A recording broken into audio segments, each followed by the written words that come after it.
What's up, everybody? Getting into this episode of GH. Liz honestly is better than me because I would have straight up turned Christina nutty ass in. Like, seriously, I would have turned her in. Christina's a straight nut.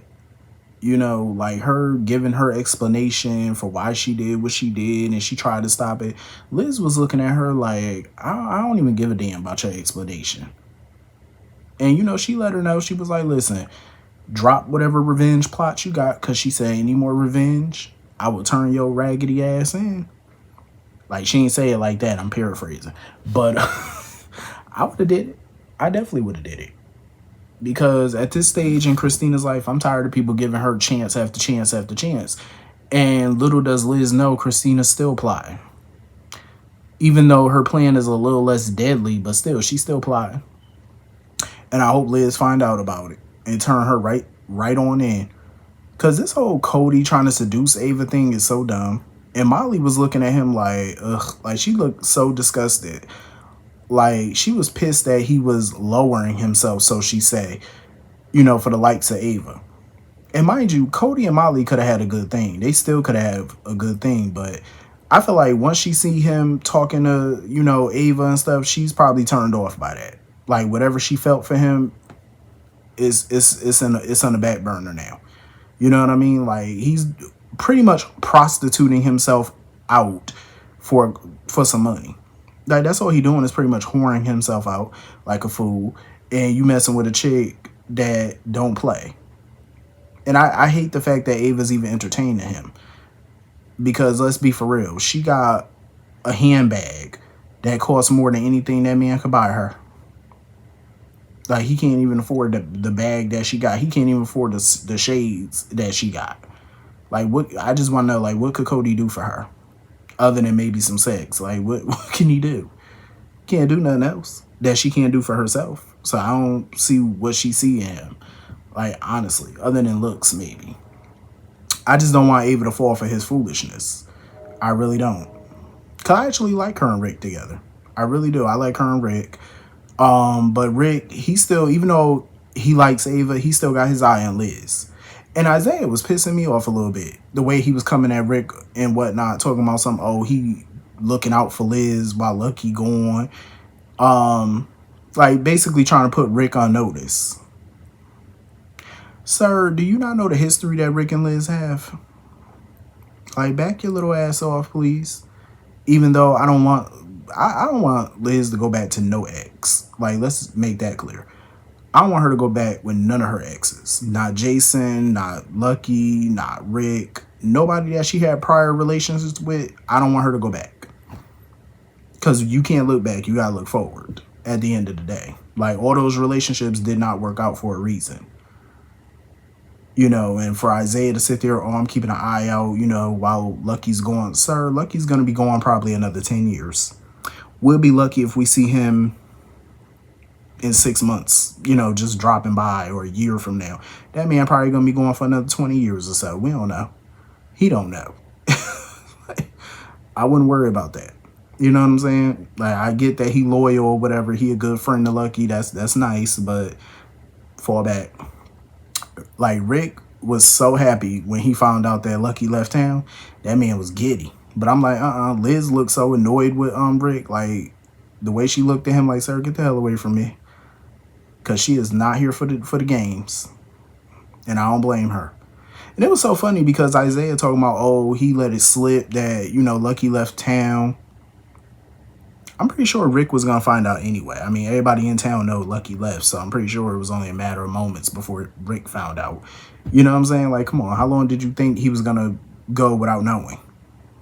Obviously. So anyway, moving on from that. I do not want to see no love triangle between Jordan, Curtis, and Portia. I don't. Because it just seemed like Portia and Curtis, we all know they're going through this rough patch. And it just seems like Jordan keeps popping up now.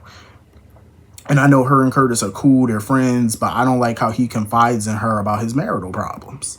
You shouldn't be telling your ex-wife about your marital issues with the current wife. I just feel like that's in poor taste.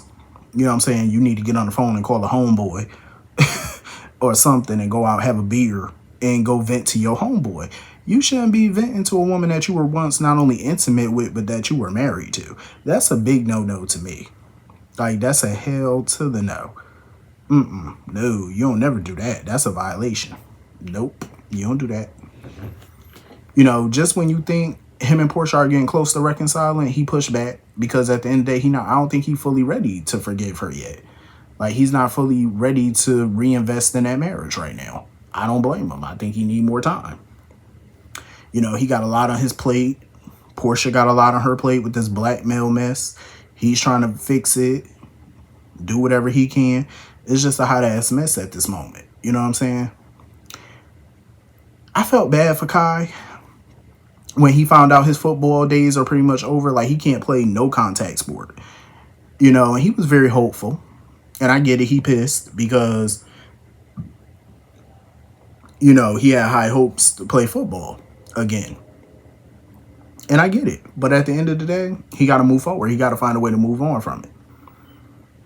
He got to find a way. Like, I know he built his entire life around football, but hey, you have to find yourself a new career goal. I just hate that he puts all his faith in Drew. Like, I hate that. And I don't blame Trina for being super annoyed by the camera crew and by Drew. Like, she's just super annoyed by this because she's so sick and tired of Drew being a part of their lives. You know, and the influence that he has on Kai. Like, she cannot stand Drew. And I don't blame her. And it is uncomfortable when you're getting news like that to have a camera crew and the cameras all stuffed in your face. That's a lot. Like, that's a freaking lot. That's a lot. I would have been pissed too if I was Trina. I think Trina just at her breaking point with all of this. Like, she's just at her wit's end with this bullshit. And I don't blame her. Like, even when she confided in her mother, like, she cannot stand Drew. Like, she over it. And I feel like they need to do a Who Killed Drew plot at this point because that man just racking up the enemies. Every day he got a new enemy. Even young adults can't stand him. So anyway, moving on from that.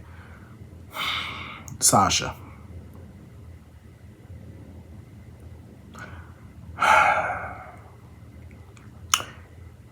Here we have another fucking storyline that makes no fucking sense. We already had her pretending that Jason was the father of her baby, which made no sense whatsoever, because she didn't want the baby being raised or being around the Quartermains, or in the Quartermain drama, she didn't want her child to be targeted by Sonny's enemies, but yet she wanted to claim Jason as the baby father, which would have put her, which pretty much contradicted everything she did not want, because by you claiming Jason as the father of your child, all the things she didn't want is going to be what it is. It's going to happen because he's connected to all of that.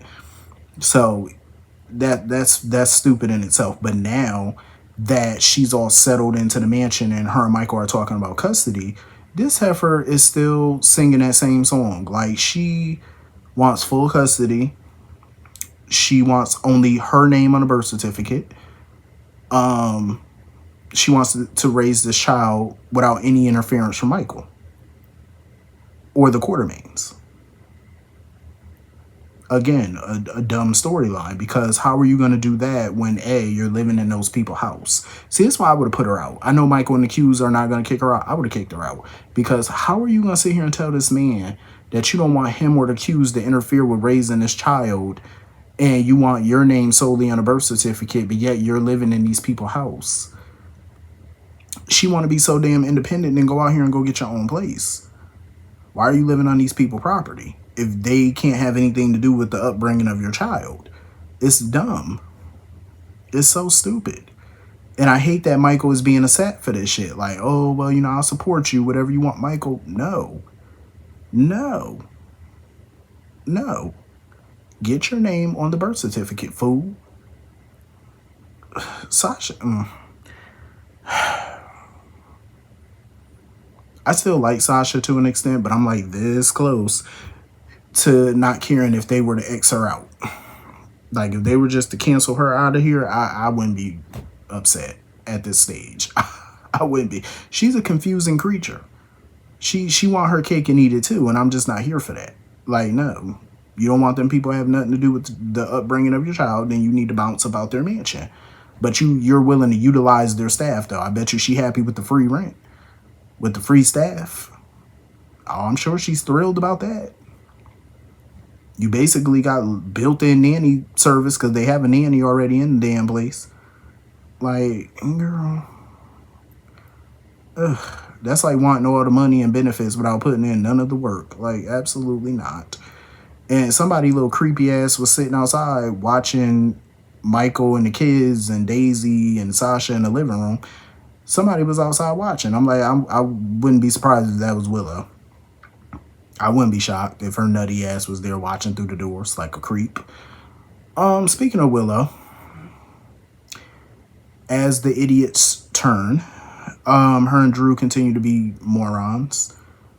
Like, just for a slither of a moment, I thought Willow was going to see through Drew when he kept making these promises like, oh, I promise we're going to get your kids back. We're going to figure this out. She was like, don't make promises you can't keep.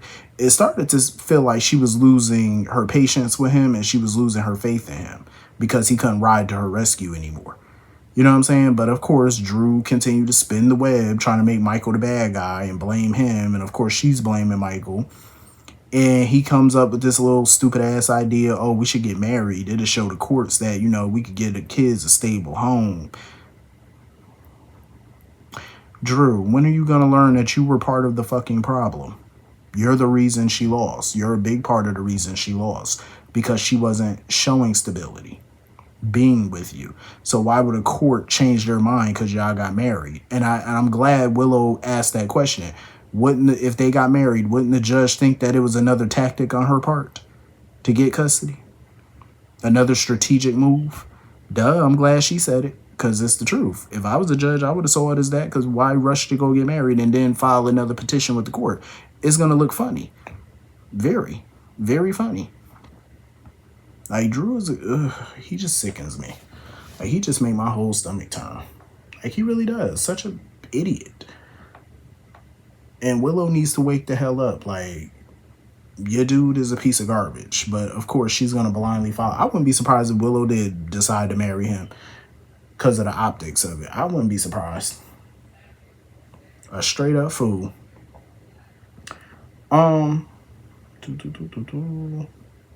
Anyway, that was pretty much the whole episode. Hit the comment section. Let me know what you all thought. I will see you all later. Peace.